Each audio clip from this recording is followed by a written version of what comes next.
Ladies and gentlemen, boys and girls, hello and welcome to League Unlock. Eric and Mark here with you guys, and me, oh boy, do we have some games for you today to go through? Oh boy, yeah, you're right, my man. It ain't no ordinary Thursday around the world. This was Showtime Thursday in the League of Legends world. We got them all. We got the LPL finals. We got the regional gauntlet finals for the LCK. It is showtime. We got to start with first seed on the line because we're talking championship, domestic title when it comes to the LPL. You and I have previewed this a little bit. We're kind of saying, you know what?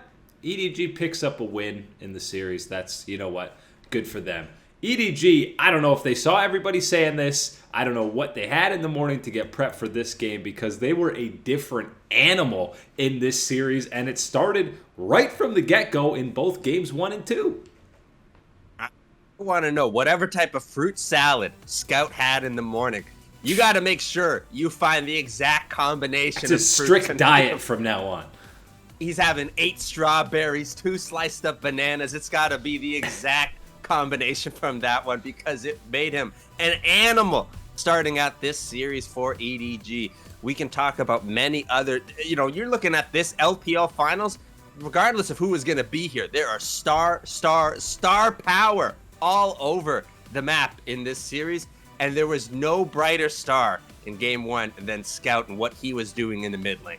Now, he was roaming around fantastically with Twisted Fate, but JJ's early game was also absolutely out of this world for the guy who early on in their playoff run was getting benched and so heavily criticized. He absolutely showed up in that first game in particular to go up 1-0 for EDG, and then game 2 was the even scarier Scout performance because this was the 10-0-4 rise, and if you just watched any of the team fights in this game, you were seeing EDG out-teamfight FPX, which is a sentence that nobody thought would be uttered coming into this series.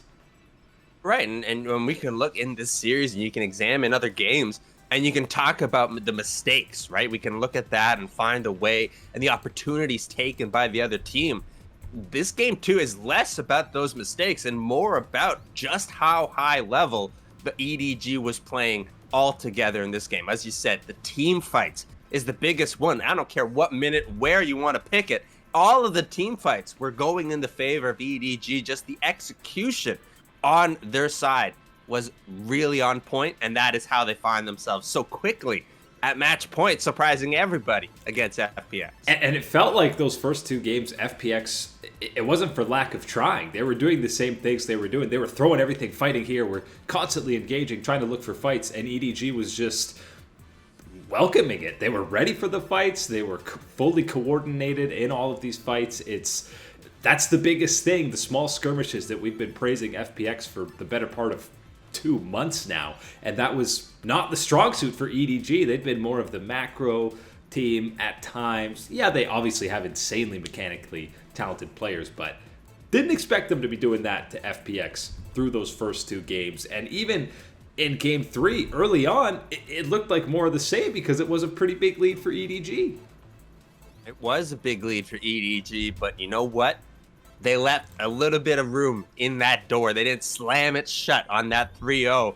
And you know who was waiting and saying, oh, I'm not letting this door close? It was LWX for FPX stepping up the damage numbers that he's able to output in this game. The requirements that was put on him to even get that damage out and stay alive really was stepping up in the moment. And you know what? His counterpart is Viper, who has been so consistent with his damage in this series to start it out. So to get this answer from LWX for FPX was crucial to keep the series going. And the other big thing that got FPX back into this game was the combo of Tien's Lee Sin and Doinb's Galio, because they're one of the big game-changing team fights. Tien literally goes in 1v4 with the Lee Sin, and you're like, I don't know if you're getting an insect play out of this one, my man, but pops the Gore Drinker, instantly stopwatches, and then Doinb comes in on the Galio, and they clean up the fight from there. But I know Faker had the 5 straight games of Galio. I'm putting Doinb's Galio on the same level as Faker's. We're starting to get to that territory, and that is absolutely the pinnacle of Galio play when you mention Faker's performance during the semifinals. Yes, that is where Doing B was up to that level. And you mentioned looking like a 1v4 questionable moment from Tian. There were questionable moments from Tian in this series. Oh, yeah. That one, as you said, looked questionable. The answer is a resounding yes, yes, yes from the FPX squad as they are able to follow up, Doing B's Galio being the crucial one. Big difference in game 3, as I said, was LWX's damage. Tian and Doing B with some fantastic engages. We got ourselves a series. We're keeping it rolling. And then game 4, all the momentum's there from avoiding being swept from FPX. They all of a sudden look like peak form FPX in this early game. They're dominating every lane. Doing B's on the Galio again. LWX is popping off on Ziggs of all champions, outplaying turret dives, getting kills 1v2, and the gold lead 9,000. It was approaching 10K for FPX. They're knocking on Inibs at 20 minutes. That's all right, classic FPX, great. See you later. Let's go to game 5, boys. But somehow EDG stays alive. We've seen some throws in recent history because we've been having some great games in the past week or two around the world. Doesn't mean we have been immune to seeing some big throws. We've had 5K gold leads. We've had 10K. 9. But we didn't. I wasn't expecting the very top teams from the LPL, and I know it's the LPL. I was not expecting the 2 very best that we've seen from that region this year be able to contribute their own throw. FPX, unfortunately, when you really examine this one, did not find a way to press the advantage enough that the composition on the other side, we're talking about a Silas, talking about a Felios, too much time is given, and EDG says it's more than enough for them to come online and find their victory in the series. And the first few wins for EDG was absolutely the scout show, no doubt about it. And then game 4, we get Viper on the Aphelios. Yeah, you can talk about a throw, a lot more questionable plays out of TN, but the aggression that we got out of Viper, the confidence to be flashing in 1v3 on the Aphelios. My man finished the game 11-1-3 on that pick. Absolutely was the key catalyst for scaling and getting EDG back into this game, which seemed impossible. For myself, you're looking at the fight around a Dragon Soul. Tien's, decision making on engaging on a front line as opposed to worrying more so about a smite fight. JJ says, okay, I'll take that. No problem, my man. I'll easily take that smite. And unfortunately for the rest of EDG, for the FPX side, it was EDG taking the whole series, taking that game. And it was Viper there with the damage. We praising LWX for game 3. You got to double it for the performance from Viper in game 4, staying alive all that time, staying behind in that matchup, and waiting for that moment, that opportunity. And this was not about 200 years from Aphelios. This was all about the skill from Viper closing the door. And the first LPL title for EDG since 2017 summer, and the first ever domestic title, or just title in general, for Viper. Absolutely happy for him, obviously. This was kind of, I feel like, his final stamp to be like, you guys started sleeping on me as being the best AD carry in the world heading into Worlds. That's a great final game to have as an exclamation point. It's so fantastic because, even throughout the highs and highs that we were talking of EDG and where they were at the top of our LPL list and everyone else's around the world, you were talking about Flandre in the top side, talking about Scout in the mid lane, what they were doing throughout this summer when the spring story was about Viper's dominance and his power in the LPL. You see it emerge in the finals once again as that reminder of what a scary team EDG is going to be on the international stage. Absolutely insane performance from them.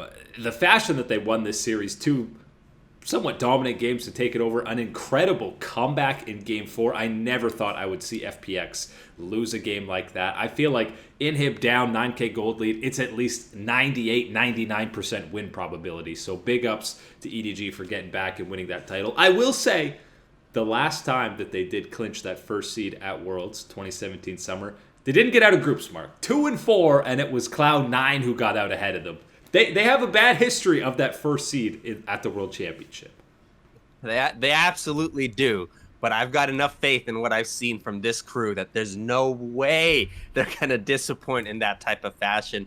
Too much skill on this lineup to flop around like that at Worlds. Scout and Mako were both on that roster also. Just say it from way back in 2017. But yes, this is absolutely a different version, different era of EDG. And God bless all the other teams at Worlds, because now you have FPX as a 2 seed, which means we're going to get some absolutely disgusting groups at Worlds. Another reason they're going to be disgusting is because we know who that 3rd seed from the LCK is. Yes, we had the regional finals, T1 and Hanwha Life as well. And this was another banger of a series. You look at well, first off, Gumiyoshi gets the start for AD carry after that's how we closed out against Damwon with him subbing, and how we feel about that.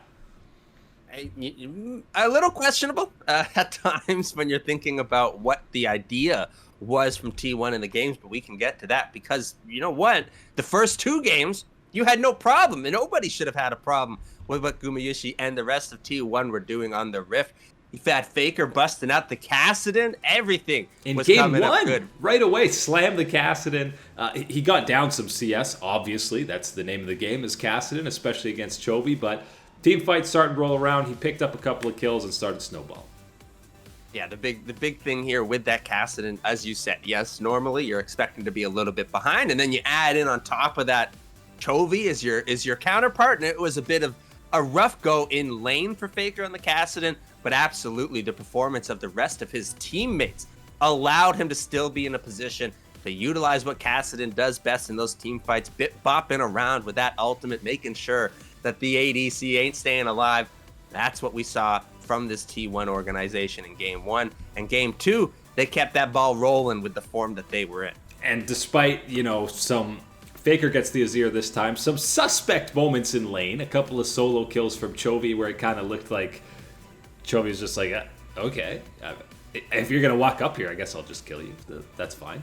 But that was happening topside the entire series, because Kana was bodying Morgan over and over again. Yeah, that was the major difference make T1 in game number 2. Yes, as you said, Faker, a couple questionable moments at times in lane, and not just from what Chovy was doing. Individual mistakes coming through on Faker's side. Whereas you said, the reaction almost seemed like, from Chovy, I can't believe someone like Faker is making this type of mistake or giving me this type of opportunity. Of course I'm going to take it and pick up the solo kill, was what was happening mid lane. But it was even worse in the top lane, the reverse side, for what Kana was doing to Morgan. You know what? It doesn't matter. If you got the Camille, you don't got the Camille. It wasn't going to stack up to what Kana was dishing out to start out the series. Vista also had the support Zillion in this match, which was fun to see. I love seeing it, even though it didn't work up. It ends up being 2-0 for T1, and again, similar to FPX, starts great. There's this 2v3 turnaround that Kiria and Gumiyoshi have in the bot lane. It's a 3k gold lead at 11 minutes, 7-2 in kills. It looks like done and dusted, 3-0 for T1, but Chovy had Silas, Mark. That's all you got to say. That's a difference maker, my man. It is the Silas. And just like in the LPL finals, you don't close that door early enough. Silas keeps scaling up. He gets that, level 16 that we've always talked about with Silas. I know it's not the same as on release, but it still is mighty, mighty important. And you see it utilized from Chovy. The rest of the Hanwha Life team follows it up. And that gold lead didn't matter. It was gone in a blink of an eye. And now we've got ourselves locked into a good series. The play where Chovy, after Kana has, killed Morgan again for the 15th time, Chovy rolls down, cleans up Kana in the bush, kills him, then immediately TPs, and then they clean up a team fight to get Baron and basically win the game. It's like, the guy's already gotten 3 solo kills in the game. What more can he do? At least I would have felt terrible if they lost this game with Chovy playing like that. We've seen performances like this from Chovy, unfortunately, where he has been popping off, but it hasn't been there from the rest of the team. So I think this is a good opportunity to say that, yes, Morgan was struggling, but the rest of the squad did find their way an opportunity in Game 3, especially with the chips down, to help and support that Silas that was scaling up and making sure Chovy gets the job done. So the series rolls on. We get to Game 4. T1 runs it back with the exact same team comp that they had in Game 3, and almost the same comp for Hanwha Life. You have Orianna and Varus instead of the Silas and Aphelios for them, and Morgan finally gets a solo kill on Kana. Okay, he's back the Aurelia in that Kennen matchup, and this This one had a lot of fireworks when it came to the team fights. You had the key play where Khan is coming in for a flank, and he just gets spotted on a ward, and it is an instant reaction from Hanwha Life to turn that fight around. And that is your prime example. Show that to your friends that don't believe in buying wards right there. Just how valuable vision can be. We've talked, you hear the broadcast, you hear pros talk about it all the time. Just watch that clip right away, instantly. Not only on the recognition to be aware of the ward and the mapping situation to find that out, but the team reaction to say, this is where we need to go. This is what we need to shut down. They absolutely pounce on it. And that advantage is more than enough for the rest of the Hanwha Life team. The other perfect example to show to people is objectives are greater than chasing. Because you have the moment where Hanwha is going down mid lane, they're in this kind of awkward position, and T1 has this priority on the Drake, which is going to be Ocean Soul for Hanwha. They decide to chase them even further, hopefully try to pick up some kills, and then Faker tries to rush down the Ocean Soul. It ends up being Vista who comes in and steals it. They kill Faker, and the game is done dusted. Yeah, it was just trying to do too much at that situation from T1, not recognizing, not paying enough respect to what was coming through on the side of Hanwha Life and how they were executing on it in that game 4. The T1 says, you know what, we can have our cake and eat it too and still find our way into a fight. Nuh-uh, you're not getting either. The cake fell on the floor. Oh no. Nobody got the cake except for, you know what? Hanwha Life, they're the dog. They're swooping in and getting the vanilla cake. The support Rakan got the cake from the steal on the Ocean Soul. So then we head into a game 5, and you'd think full momentum over to Hanwha, T1. Are we going mental boom? Is Teddy getting subbed in? Are we doing roster moves? Nope. They stick with the same 5 who started the series. Credit to them.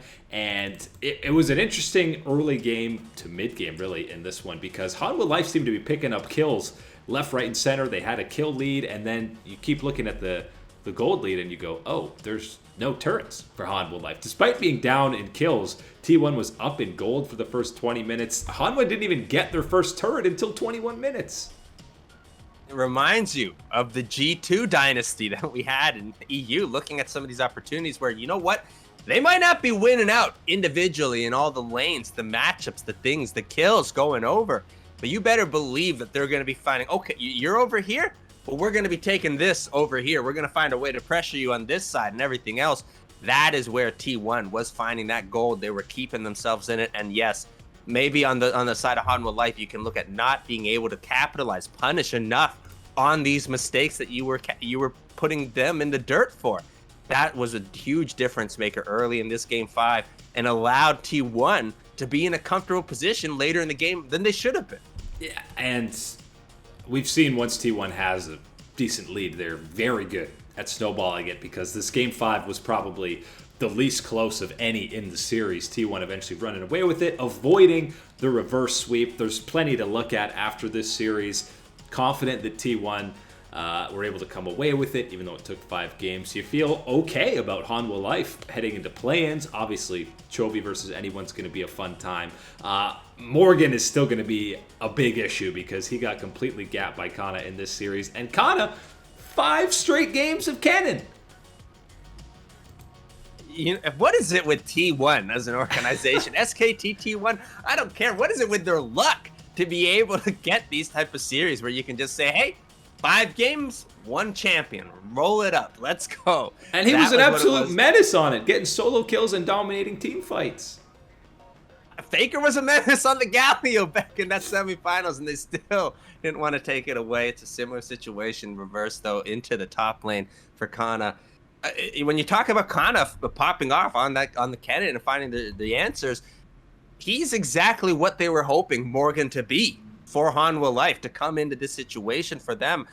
So much promise and potential shown with WE in the LPL, and we have not seen any progression. It might be regression from Morgan this year, unfortunately, as someone that was a big supporter to get him on this Hanwha Life team and have this opportunity, has not capitalized on it. And as you said, going to Worlds, it's not looking like an opportunity where you could say, okay, Morgan might pop off. You're looking at the situation of, what if someone pops off against Morgan? That's what your worry is for Hanwha Life right now. Getting away from that hyper focus, as you said, overall, feeling good about Hanwha Life as that 4th seed. I think out of all the teams you look at in the LCK, the way we have seen this last month go down, you got to be siding with Hanwha Life as that clear and cut 4th best team and team that deserves that 4th spot from the LCK. With 4 LPL teams, 4 LCK teams, T1's a 3 seed, FPX is a 2 seed, we are guaranteed at least 2 groups of death when we do the draws and seeding for Worlds 2021. It only gets scarier each and every year. Speaking of scarier, we still got an LPL gauntlet to get through. We don't know who the 2 other seeds are coming out of the LPL. Things kick off with RNG versus World Elite. This is the big one because winner is immediately through. They're the 3rd seed. They don't have to do with play-ins. They're done playing until Worlds comes around. So this is probably the most important match. Absolutely the most important match to get through, and especially with that 3rd seeding for the LPL. And how scary is it? It's already scary because we know the teams that are in this, regional gauntlet for the LPL, and yeah, they're absolutely all gonna be terrors at the international stage. Yeah. But we're looking at this one specifically, and you've got a spring champion, an MSI champion, with RNG stepping into the limelight. What they're gonna be doing, you got on the other side, WE. This is going to be an absolute bonanza banger for a regional gauntlet starting up. So EDG beating FPX is a massive upset. I think pretty much everyone was picking FPX to win in dominant fashion. If RNG loses back-to-back best of 5s and doesn't go to Worlds, that's 10 times a bigger upset. Yeah, absolutely. It'd be a mind-blowing level of upset from RNG. That's why this one, as you said, is so important. We've looked at it many times. We've talked about it with other regions and their situations. Having an opportunity to lock in your spot and, yes, of course, you're still alive. All these type of things if you lose. But you don't want to go up against those squads that are still there because you absolutely got to believe, if it's true in other regions that there are still talented teams that are going to take that opportunity against you and run with it, the LPL and no who's waiting down in that lower bracket of the regional side, you better believe that you're still going to get a tough series. So take care of your business now. And it went to 3 games in week 9 when RNG and World Elite did match up. But okay, let's assume RNG's getting one of these seeds. LNG, Rare Atom, World Elite. Who do we like as that 4th seed from the LPL, Mark? It all depends on the form that you're getting from these guys, because you know what? We've seen from all 3, WE, Rare Atom, World, all these, LNG, you've had all of them perform at an elite level. Not just a good level, an elite level, up to the very top level that we've seen in the LPL. So that's going to be the question. Can they tap into that Ultra Instinct form that they're going to need to make it through this LPL gauntlet? And any one of them can also play at a much lower level, as we've seen throughout times. I feel like the most consistent, I think World Elite has got to be the favorite to get that 4th spot, just because we've seen them so recently against the top tier teams. We saw them beat EDG. LNG went on a run on their own right, but I'm slightly going towards World Elite. But by the end of the weekend, we're going to know all 4 teams heading to the LPL and every other team headed to the World Championship. But that is it today for League Unlock. Eric and Mark here with you guys as always. Thanks for hanging out with us. Catch you on that flippity flip.